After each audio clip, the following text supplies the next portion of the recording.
جن کے بچوں کی مسخ شدہ لاشیں وہاں پہ گرائی جاتی ہیں، وہ کون سا حکومت؟ ان بہنوں سے جا کے پوچھیں کہ جب ان کی ڈولیاں نہیں اٹھ سکتی کہ جب تک اس کا بھائی واپس نہیں ہے، وہ کون سا احتجاج؟ جب ہمارے لوگ احتجاج کرتے ہیں تو کہتے ہیں آپ ملک کے غدار ہیں، آپ آئین کو نہیں مانتے، آپ قانون کو نہیں مانتے۔ 5128 لوگ ہیں جو صرف اور صرف بلوچستان سے مسنگ ہیں۔ ان میں بزرگ بھی ہیں، ان میں بچے بھی ہیں، ان میں خواتین بھی ہیں۔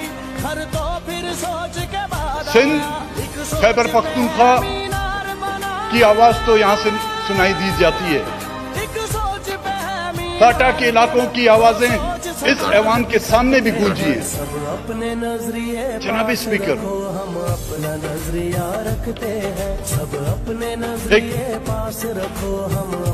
نوجوان جو 4 سال کے بعد واپس گھر پہنچا تو ان کے فیملی کے ارکان نے مجھے فون کیا، بڑے خوش تھے، کہتے تھے کہ صاحب 4 سال کے بعد ہم عید منائیں گے۔ تو سوچیں ان لوگوں کی جو 10 سالوں سے غائب ہے، اور اس کا دکھ، اس کا احساس اس کو ہوگا جو وہ خود اس خوف سے گزرا ہو۔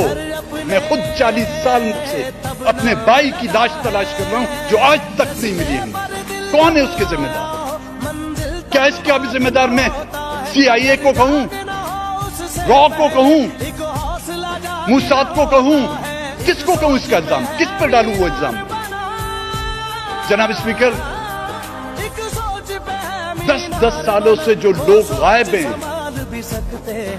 ان کی منگیتریں ابھی تک بیٹھی ہوئی ہیں۔ یہ ہماری روایت ہے، بلوچوں کی، پشتونوں کی، سندھیوں کی، کہ جب تک کہ وہاں سے وہ انفارم نہیں کیا جاتا کہ وہ مر گیا ہے یا اس کے لیے آپ انتظار نہ کریں، جب تک وہ بیاہی نہیں جاتی، وہ ابھی تک پتہ نہیں کہ وہ شادی شدہ ہیں یا بیوہ کر دی گئی ہیں، وہ بھی ابھی تک انتظار میں بیٹھی ہیں۔ جناب اسپیکر، اگر وہ مار دیے گئے ہیں تو کم سے کم ہمیں اطلاع تو دی جائے۔ کم سے کم اس عید پر ان کے رشتہ دار اگر نیا جوڑا کپڑے کا نہیں پہن سکتے، اس کی قبر پر اس کی بہن کی جو شادی کے لیے دوپٹہ جو بنایا گیا ہے، اس کی قبر پر تو چڑھا سکتی ہے۔ جناب اسپیکر، اگر وہ باپ لٹھے کا ایک جوڑا اپنے لیے جو خریدا ہے، اس کی سربریدہ اور مسخ شدہ لاش اس کے حوالے کر دیں تو وہ کم سے کم اس جوڑے کے بدلے وہ کفن تو پہنا سکے اپنے بچے کو۔ کس کے سامنے ہم یہ فرائض طے کریں؟ جناب اسپیکر، ہماری تو گلے بیٹھ گئے ہیں، لیکن حکمرانوں کے کان سروں پر جو جوں تک نہیں رینگتی، کس سے گلہ کریں ہم؟ ہماری عزتیں محفوظ نہیں۔ ہم وہ قوم تھے جہاں پر ہمارا دشمن بھی آتا تو ہم اس کو عزت کی نگاہ سے دیکھتے تھے۔ آج ہماری سرزمین پر ہماری عزتوں کو تار تار کیا جا رہا ہے۔ جب ہم اس طرح کا لہجہ اختیار کرتے ہیں جناب اسپیکر، تو کہتے ہیں آپ ملک کو نہیں مانتے، آپ قانون کو نہیں مانتے، آپ آئین کو نہیں مانتے۔ تو کیا کون سا وہ آئین ہے جو میری عزت بچا سکے؟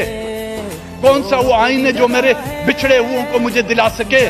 کون سا آئین ہے جو آنے والے دنوں میں مجھے یہ گارنٹی دے کہ کوئی بھی شخص چاہے جتنا ہی طاقتور کیوں نہ ہو، وہ میری عزت، میری غیرت کی طرف جو ہے آنکھ اٹھا کر نہیں دیکھ سکے؟ ہے کوئی اس ملک میں قانون؟ ہے کوئی اس ملک میں ایسا آئین جو مجھے یہ گارنٹی دے سکے؟ جناب اسپیکر، خدا کے لیے رحم کریں صوبے پر، خدا کے لیے اگر اس کو ساتھ چلانا چاہتے ہیں آپ لوگ۔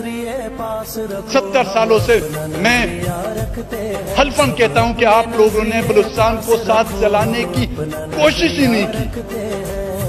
ہر وقت آپ لوگوں نے بلوچستان کو جو ہے گھسیٹنے کی کوشش کی ہے۔ اب ہم گھسیٹنے والے نہیں، چلائیں گے تو ساتھ چلیں گے، نہیں چلائیں گے تو ہم اپنی جگہ پر بیٹھے رہیں گے جناب اسپیکر۔